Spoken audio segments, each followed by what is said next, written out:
সকালবেলা ঘুম থেকে ওঠার পর থেকে আমার মর্নিং রুটিন সেমই থাকে। ইদানিং আমি সবসময় সেম ব্রেকফাস্টও করি।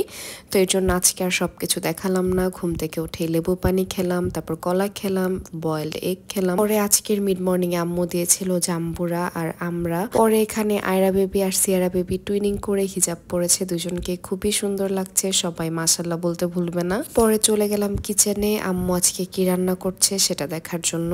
তো প্রথমেই ছিল এই পাবদা মাছ, যেটা ছিল বরবটি দিয়ে, তারপরে ছিল ইলিশ মাছ। আজকে আম্মু আমার জেঠিমণিদের লাঞ্চে ইনভাইট করেছে। তো আব্বু ইলিশ মাছ এনেছিল কয়েকদিন আগে, তো আম্মুকে বলেছিলাম এই ইলিশ মাছটা রান্না করে আমার জেঠিমণিদের ইনভাইট করতে লাঞ্চের জন্য।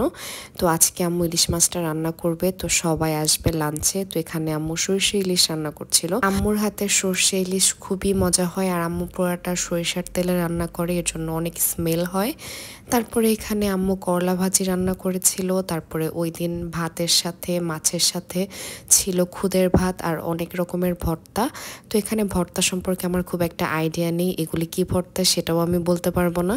তো ওই দিন 3-4 রকমের ভর্তা ছিল। তো এখানে আমার জন্য আমি ডিম আর আলু ভর্তা বানাতে বলেছিলাম।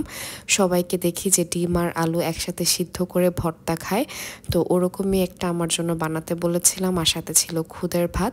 তো এগুলাই ছিল আজকে আমাদের লাঞ্চ। ভাত ছিল, পাবদা মাছ ছিল, সরষে ইলিশ ছিল, ডাল ছিল, করলা ভাজি ছিল, সাথে ছিল খুদের ভাত আর 4 রকমের ভর্তা। এখানে আলু ভর্তা ছিল আর 3 রকমের ভর্তা ছিল, যেটার নামও আমি বলতে পারবো না। তো এখানে আমি আমার বানানো ভর্তাটাই খেয়েছি, যেটা ছিল ডিম আর আলুর ভর্তা।